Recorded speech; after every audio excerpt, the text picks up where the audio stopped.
Welcome into the fifth quarter. Weather forced us to take a break last week, but we're back and better than ever. He's Kelsley Wilkinson. I'm Mason Kern. Let's get started in Class A. That's right. Grand Island makes the trip to Capital City today, looking for win number 5. The Islanders on the road at Pius X. Bolts start this game on a 19-0 run. Broxton Barrientos stops the bleeding on the corner 3, though. The deficit still 16. Later, Makati Makoma going to work. He goes ISO all the way to the dish, hits the tough shot in traffic. Grand Island makes this a game, pulls within single digits, but the Thunderbolts strike lightning from long range. Everyone's hot and hitting shots. Pius wins 67-56. Well, the Wood River boys just beat undefeated Shelton yesterday, and the Eagles host the 12-2 Central City on their second night of a back-to-back. And starting with the Bison, Jacob Rule sees an open lane and makes them pay, getting Central City on the board first. But Wood River answers. Reed Graves driving baseline. He finds Joshua Allure, who shows the pump fake and gets the 2. The big man cannot be phased. And then the Eagles back at it again. It's Graves this time. He gets an open look and he knocks it from 3. This did stay close within the first 2 quarters, but the Bison take the dub 48-35. Flipping over to the girls, where the Eagles leading at halftime, starting off with one of the 3 seniors on the team. Jersey Schindler recovers a drop pass, says why not, lays it in for 2 points. Now the Eagles turn Ellie Morgan, heaves it inside to Sydney Freer, who takes the friendly jumper, and the Bison, they take a timeout in response. Wood River now pulls within 3. Always nice to see a familiar face at a sporting event. Moving to the final seconds, Eagles ball down 3, looking to force OT. Reagan Fusek gets a big steal. Addie Bulk seals the victory. The Bison win their 10th of the year, 43-38. Coach Negus talks about going into the second half. We weren't defending as well as we could. Our energy wasn't quite what it needed to be. We were probably fortunate to only be down 4 at that time, because we had missed several easy shots, around the rim that we got to be able to make. Well, the St. Cecilia girls just have 2 losses, and they're looking for win number 10 tonight, hosting Aquinas Catholic, and they're up in the second half. Tatum Creekhack, surprisingly, the reason why they're up, she drives, gets to the rim, and gets the foul in a few possessions later. How about the other Creekhack? Nathy Creekhack drives the baseline. She finishes at the dish. First time I heard that one, but the Hawkette route isn't on. And how about a timeout play? It's Avery Kissinger left alone, and this ball kisses the net. And it's safe to say the Hawkettes will take off this one 55-29.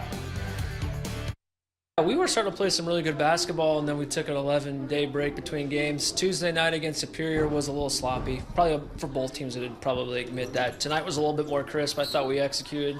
And one of the things we talked about tonight was starting fast, and I thought we did a good job of that. Well, to the boys' game now. St. Cecilia hoping for a sweep, but Aquinas Catholic starts off hot. It is Brian Stouffer with no passing lane, so why not do it on his own? It turns out Stouffer can also pass it as well, doing his dishing duties, I should say, as Garrett Novacek gets the lay in. But the Monarchs setting the pace early. St. Cecilia wakes up and cross-court pass to Dawson Kissinger. He kisses the 3 for back iron, and it's all tied up, and it stayed tight throughout. But the Blue Hawks get the dub 44-39. We love the bird noises from Kelsley. Out in Fairfield in the Cougars' den, where 8 wins Sandy Creek hosts Blue Hill tonight. First quarter, Cougars forcing the turnover underneath. Oliver Oglesby comes up with the loose ball, hits the open layup. Not the last time you'll hear that last name. Sandy Creek leads by 1. Catch and shoot 3 later from the top of the arc. It's butter for Caden Schmidt.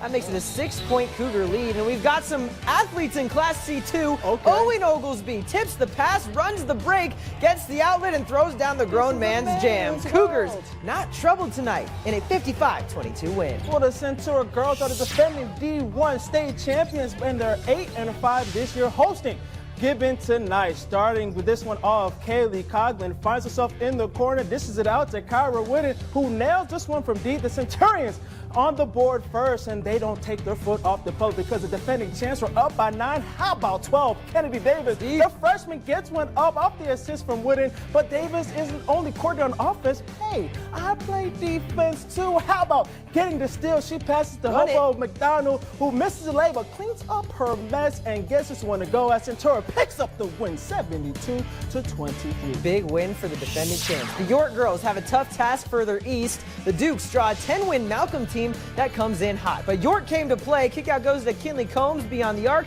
She's pure from deep. Dukes take a 5-point lead. Later, they work it inside to Kinley Wilkinson, another Wilkinson. She hits the tough layup through contact.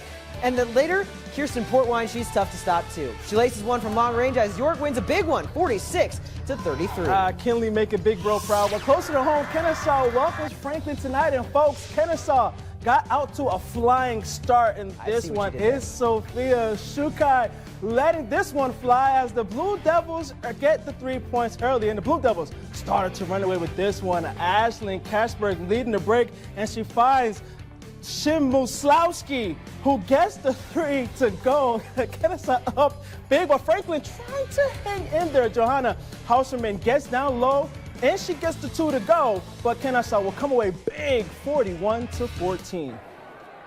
It kind of starts, though, with the defense. We wanted tight defense. We wanted to force turnovers, and that's what we did, and we got some good layups out of it. So good defense, push the ball up the floor. That's what we did. I'd say defense, we're playing tight. That's what we practice. We've been doing good pushing it and really pushing the floor to get our offense moving. Let's now the student section ready for this one, and Adam Dunkirk followed that sentiment, starting this game off hot. Is Dunkirk from 3. Yes, it hits the bottom of the net, and Kennesaw will continue because Dunkirk staying on the perimeter. This time he's sliding into the lane like he's sliding into these coaches' DMs, saying, check out my floater. The Blue Devils go up 11-2, and Dunkirk wasn't the only one. He got some help from freshman Cade Uden, I should say, doing his part, getting the midday. The Blue Devils will win it 55-40. Fun night in Kennesaw. Let's take you out west, though, where McCook hits the road. The Class B Bison playing up a class against North Platte. McCook trying to make a statement tonight. Can't leave Jonathan Patel that open in the corner. He hits nothing but net on the 3. It might not be a game of Connect 4, but the Bison connect on plenty of 3s tonight. Add another from Trip Rail here. They might have come in as underdogs, but the Bison leave winners. They beat the Bulldogs 66-64. Well, the Bison's girls also playing a class up, and no problem for Brooklyn Gillen, who works her way into the paint and gets the easy layup for 2. And McCook wants to try their luck from deep as well, and it's Callie Crawford getting in from the corner, splat up, knocking the jump shot down, but North Platte was just way too much. The Bulldogs win 43-32 on the home court. Or not.